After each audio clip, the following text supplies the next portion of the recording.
Storytime at Home, presented by the Cincinnati and Hamilton County Public Library. Hi, I'm Miss Shannon from the North Central Public Library, and the book that I'm going to read today is called The Frank Show.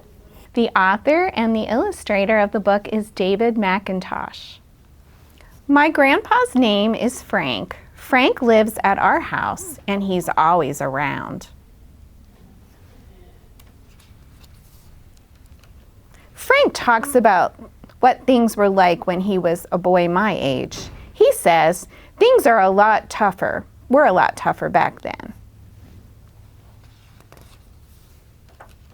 Frank says that it was a lot quieter when he was my age. You could hear yourself think, he yells. My teacher has asked us to talk about a member of our family for show and tell on Friday. We can choose one person and talk for 1 minute about the things they like and what kind of person they are. I ask Mom if I can talk about her, but she says that she is very busy and I should speak to my father when he gets off the phone. Dad says, why don't I talk about Minnie, my sister? Minnie won't make a good subject to talk about, so I tell him I'll think about it. The only person left is Frank, but Frank is just a grandpa. Frank always says, these days there are too many gadgets and gizmos. I prefer doing things the old-fashioned way.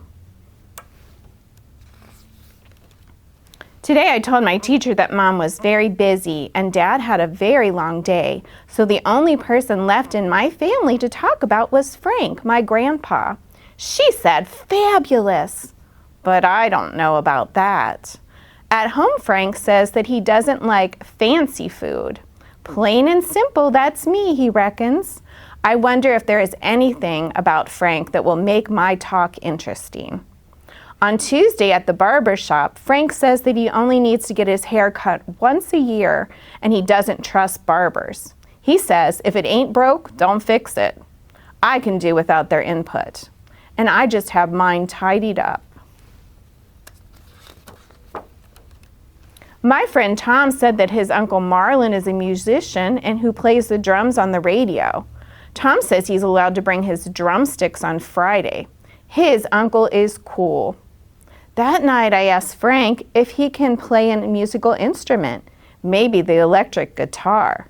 Frank says, today's music is just noise and you can't understand the words. He only likes listening to his music and says, they don't make 'em like that anymore. Barbara Bailey told me that she's going to bring a photo of her grandma's deluxe mobility scooter. She's a retiree and a secretary of a bridge club. Maybe I should take a photo of Frank. That night, I asked Frank why he doesn't drive a scooter or play bridge. Frank says, doctors speak a lot of mumbo-jumbo and bridge is dull as old dishwater. He doesn't trust doctors as far as he can throw them, which isn't far on account of his arm and one of his hips. Christian's dad is a comedian on TV who makes everyone laugh. Pelo's mom is Italian and he knows all about Italian and can speak Italian.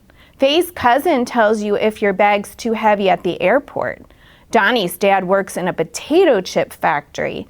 Saul's aunt swam the English Channel. Hugo's stepbrother has a sports car with an 8-ball gear shift knob.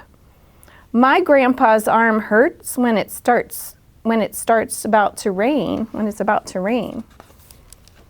I wish I could choose Tom. He's my age, and I've known him since January. Tom carries a full deck of modern Marvel flashcards in his back pocket, and I'm the only other person he lets hold them. He's smaller than me, but that doesn't matter when you're best friends. Tom asked me why I choose Frank for my talk, because Frank's just a grandpa. I didn't know what to say, so now Tom and me aren't speaking. On the way home, I don't care if Tom thinks Frank isn't a good show and tell. Tom doesn't know Frank like I do, and he doesn't even live at my house with my family.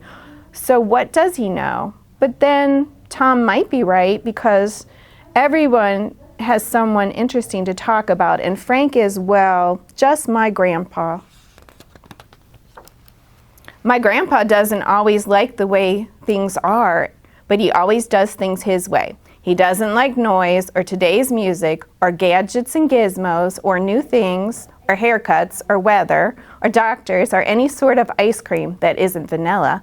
And today I have to talk all about him for a full minute.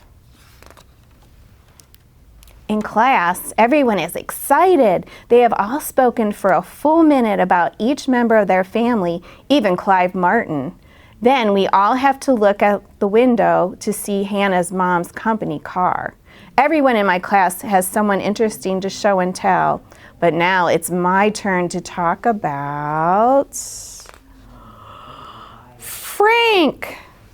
I tell them everything I know about Frank.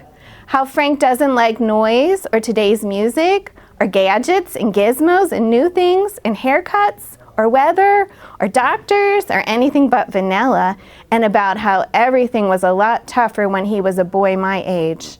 And that's it. I've run out of things I can say about Frank, and everyone is looking straight at me when Frank explains how he has a piece of metal left in his arm from the time he was in the war. And every time it's about to rain, I know because my arm goes numb. Sheldon Robe asks if getting a blurry tattoo hurts. And Frank winks and says, "You bet it did, hombre." And then we all have lunch. And everybody cheered for my grandpa Frank and me. And on the way home, Tom asked if he could visit Frank and me at our house one day, and I said, "You bet you can, hombre." The end. I hope you enjoyed this book, and happy Veterans Day. Get free books in the mail. Sign up today. Go to OhioImaginationLibrary.org to find out more.